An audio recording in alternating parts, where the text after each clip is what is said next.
Je sais qu'il y a un grand défi devant nous avec les montées des conservateurs. Je sais que c'est difficile.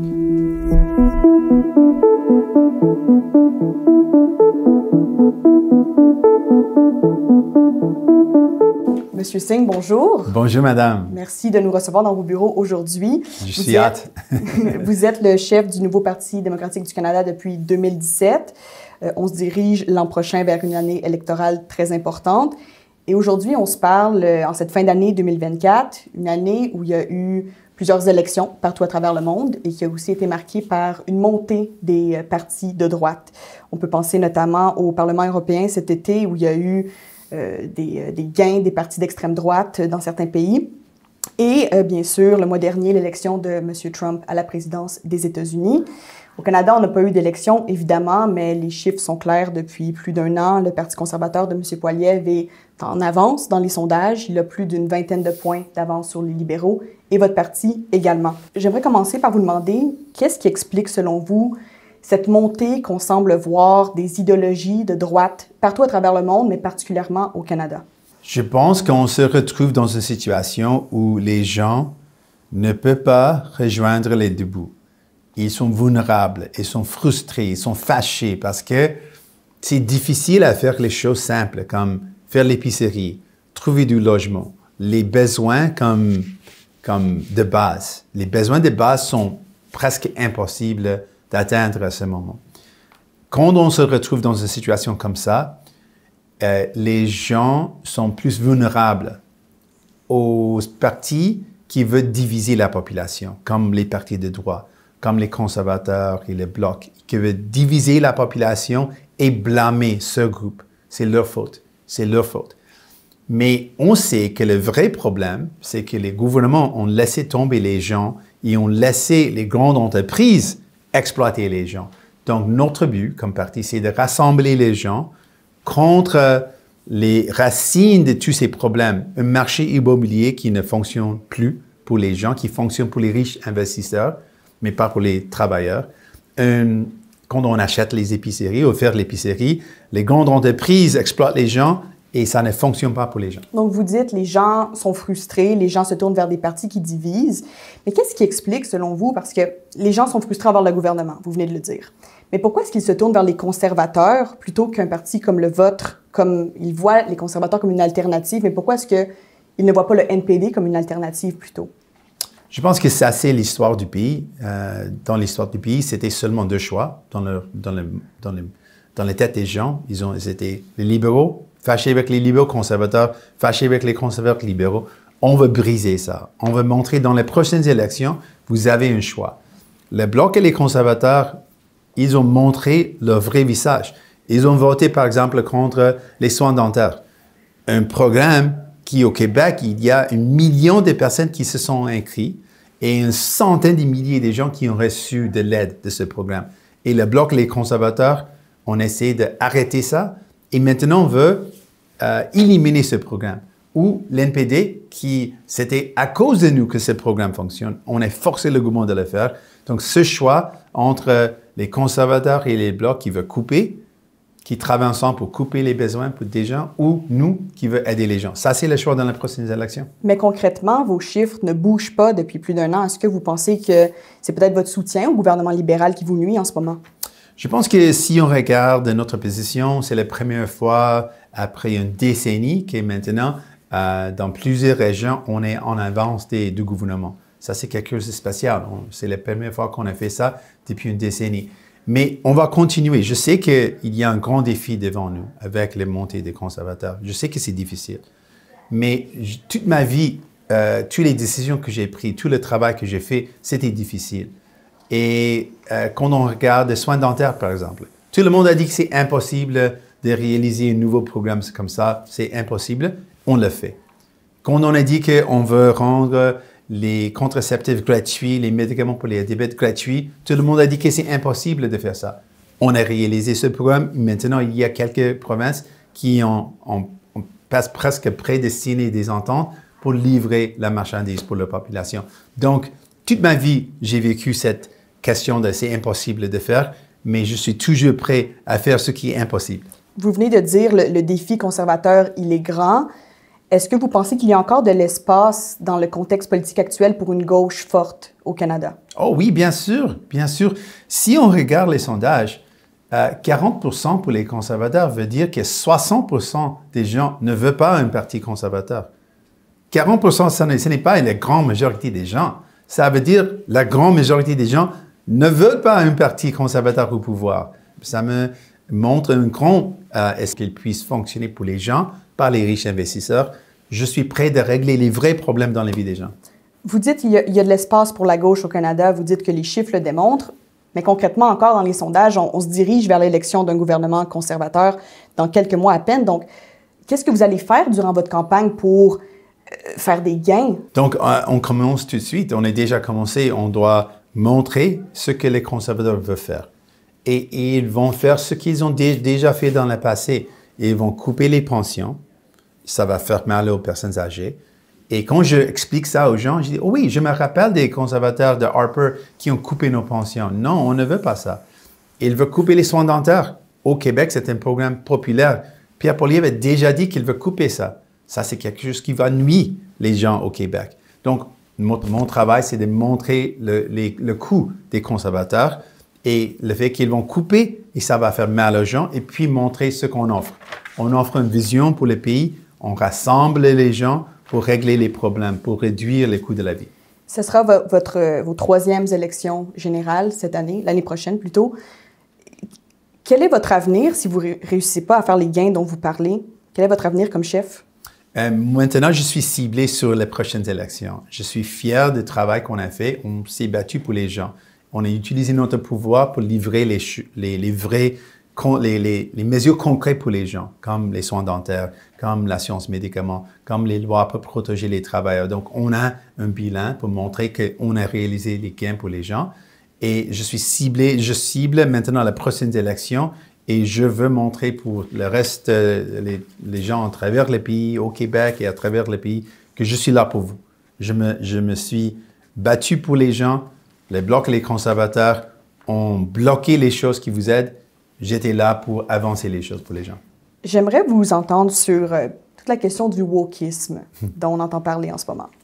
Au lendemain de l'élection de M. Trump aux États-Unis, il y a plusieurs analystes qui ont dit que les résultats montraient une sorte de nouvelle ère anti-woke aux États-Unis. Je peux penser notamment à une publicité de M. Trump qui disait « Kamala Harris is for they, them ». Donald Trump is for you. Donc, le jeu de mots là, sur les pronoms non genrés. Il en a beaucoup parlé. M. Poilievre aussi parle souvent de l'agenda woke des libéraux. Sentez-vous que les Canadiens sont tannés d'entendre parler de l'identité de genre, le racisme, les droits des communautés LGBTQ+. Est-ce que vous sentez qu'il y a une sorte de mouvement qui se crée en ce moment par rapport à ces enjeux-là? Dans mon avis, et ce que j'ai vécu, quand j'ai voyagé à travers les pays, au Québec particulièrement, il y a un sentiment des gens où ils veulent prendre soin les uns des autres. Les gens veulent prendre soin de leurs voisins. Et cette compassion, c'est une valeur que je partage. Quand j'étais jeune, ma mère m'a enseigné cette idée que nous sommes tous un. Comme nous sommes plus que connectés, quand quelqu'un autour de nous fait face à des difficultés, je dois me sentir que ça c'est quelque chose qui frappe sur ma vie. Et si on aide les gens autour de nous, c'est un avantage pour tout le monde. Donc, cette croissance, cette valeur, je pense que c'est vraiment une valeur qui est réelle dans la vie des gens. Mais les résultats aux États-Unis, vous ne trouvez pas que ça envoie un message par rapport à ces enjeux-là? Non, je pense qu'aux États-Unis, c'était simplement une question qui était posée aux gens. Après 4 ans de ce premier ministre, de ce président, est-ce que votre vie est meilleure ou mauvaise? Et les gens ont dit que c'est mauvais, c'est pire. Ma vie est maintenant pire qu'avant. C'est tout. Le coût de la vie augmente aux États-Unis aussi et ils ont rejeté le gouvernement qui était au pouvoir. Je pense que c'était tout. Ce n'est pas plus profond que ça. Il y a des gens à New York qui ont voté pour AOC et aussi pour Trump. Les mêmes gens. Elle a dit qu'AOC est là pour nous. Elle est vraiment comme gauche. Et elle a dit, mais on vote aussi pour Trump. Ils ont rejeté le président parce que leur vie est plus difficile maintenant. Et je pense que ça, c'est vraiment l'enjeu. Le fait que le coût de la vie, le coût du logement, le coût d'épicerie, ça, c'est ce que les gens sont sont préoccupés par. Exactement. Les gens sont préoccupés par le coût de la vie. Justement, il y a beaucoup d'électeurs qui, au lendemain de l'élection, ont dit « Moi, j'ai donné mon vote aux républicains parce que je trouve que les démocrates ont passé trop de temps à parler de l'avortement, des droits des communautés marginalisées. Ils n'ont pas assez axé leur campagne sur le coût de la vie, les enjeux économiques. » Vous savez qu'on est à peu près dans une situation assez similaire au Canada. Donc, pour vous et pour votre parti, comment on trouve l'équilibre entre parler des préoccupations économiques des citoyens sans nécessairement laisser tomber les valeurs et les politiques progressistes du NPD? On priorise ce qui est prioritaire dans la vie des gens. Et à ce moment, ce qui est prioritaire, c'est le fait qu'ils ne peuvent pas trouver du logement, ils ne peuvent pas faire l'épicerie. Ça, c'est primordial dans la vie des gens et ça, c'est numéro 1 pour nous. En même temps, on ne laisse pas tomber le sentiment, les valeurs de compassion, de prendre soin les uns des autres. Ça, c'est essentiel. Mais on cible les vraies causes de tout ça. Les libéraux et les conservateurs et les blocs n'ont pas le courage de dire pourquoi on se retrouve dans cette situation.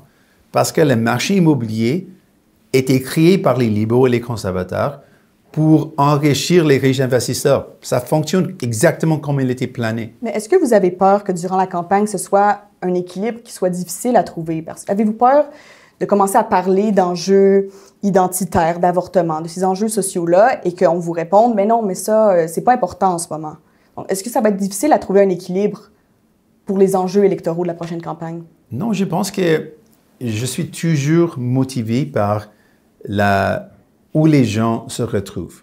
Et ce moment, c'est clair, quand je voyage à travers le pays, les deux grandes questions que les gens me posent tout le temps. Comment est-ce que vous allez m'aider de trouver un logement? Comment est-ce que vous allez réduire les prix d'épicerie? C'est les deux questions qui se soulèvent tout le temps. Et je comprends ça. Et ça va être ma priorité. Comment je peux rendre la vie plus abordable? C'est pourquoi on a dit qu'on va enlever la TPS sur les produits essentiels, sur les factures mensuelles, pour donner un coup de main aux classes ouvrières, au lieu de tous les coupures des impôts qui aident les milliardaires et PDG. Je suis tanné de ça. Je veux seulement aider les classes ouvrières, pas les gens qui n'ont pas besoin d'aide. Les ultra riches n'ont pas besoin d'aide. On doit aider les travailleurs. Vous parliez plutôt de la campagne de Mme Harris. Quelles leçons est-ce que vous en tirez pour votre campagne à venir? Je pense que comme on a... Est-ce que vous trouvez qu'elle a fait une bonne campagne? Il y a quelques éléments qui étaient inspirants. Il y avait une positivité, une bonne énergie, et je pense que les gens ont aimé ça. Mais où je pense que la grande erreur, c'était le fait qu'ils ont ignoré la réalité des gens. Le fait qu'après 4 ans de président Biden, même s'il était un des meilleurs présidents dans l'histoire récente du pays, la réalité, c'était plus cher pour le logement, plus cher pour l'épicerie. Toutes les factures étaient plus chères et les gens ont dit que ma vie est plus difficile maintenant après 4 ans. Et on doit cibler cette question. L'abordabilité, coût de la vie, comment on rend la vie plus facile. Comment les gens peuvent trouver un bon emploi et puis avoir du logement et un frigo plein de nourriture. Cette simple vie, c'est essentiel. Donc ça, c'était la lacune de sa campagne à Mme Harris. C'est ce que vous dites. Oui, je pense qu'elle a laissé tomber les priorités des gens. Au lieu de cibler ces choses, la question d'abordabilité, la question de coût de la vie, je pense que ça, c'est quelque chose que je vais cibler chaque jour de la campagne, chaque jour dans la Chambre de communes. Ça, c'est notre cible. On cible ça. Ça, c'est notre question primordiale. Comment on peut rendre la vie plus facile? Et si vous regardez vos 2 dernières campagnes, quelles leçons est-ce que vous tirez de votre propre travail et comment vous allez en tirer des leçons également pour l'année prochaine? Une chose que je suis tellement fier de moi, si je peux donner moi un petit compliment, c'est le fait que je suis toujours ouvert à m'améliorer. Avec mon français, par exemple, j'adore la langue, donc je suis toujours prêt à améliorer mon français, même avec comme un chef. Je suis toujours prêt à dire comment est-ce que je peux devenir un meilleur chef, comment je peux m'améliorer. Donc, et comment je peux mieux servir les gens. Ça, c'est le but ultime, comment je peux mieux servir les gens. Donc, notre équipe, on a fait une analyse des dernières élections et comment on peut mieux connecter avec les gens, comment on peut mieux partager notre message. C'est toujours un travail. Je comprends, mais concrètement, qu'est-ce que vous avez moins... C'est quoi les erreurs que vous avez faites aux dernières élections qui ne sont pas à répéter pour les prochaines? Je comprends que vous dites que vous êtes toujours prêt à vous améliorer, mais qu'est-ce que vous devez améliorer? Vous avez déjà dit que vous allez parler des enjeux économiques. Ça, c'est une leçon que vous tirez notamment de la campagne aux États-Unis. Est-ce qu'il y a d'autres éléments qui sont importants et dont vous tirez des leçons pour le futur? Je peux dire ce que je vais faire à cause de tout ce que j'ai appris. C'est je vais prendre chaque jour en montrant la différence entre le choix. Parce que les prochaines élections, c'est vraiment un choix. Je pense que les gens, en ce cas, sont tannés des libéraux. Ils ne vont pas donner une autre chance aux libéraux. Donc, c'est vraiment au niveau fédéral, pour les partis fédéraux, c'est un choix entre les conservateurs qui vont couper et les blocs qui aident les conservateurs à couper, ou l'NPD qui va rendre votre vie plus abordable. Donc, ça, c'est la question et je vais cibler cette question chaque jour. Je vais montrer comment les conservateurs ont coupé et ils vont faire mal aux gens et comment on a aidé les gens, comment on s'est battu pour les gens avec les programmes comme soins dentaires et comment on va rendre la vie plus abordable. Pour les électeurs québécois, pourquoi est-ce qu'ils devraient vous laisser une chance à vous plutôt qu'à M. Trudeau ou le Bloc québécois? Si on regarde notre bilan, au Québec particulièrement, je donne l'exemple des soins dentaires. C'est où le programme a été parmi les plus populaires dans les autres provinces, c'est au Québec. Parce que les Québécois n'ont pas eu la couverture des soins dentaires dans le passé.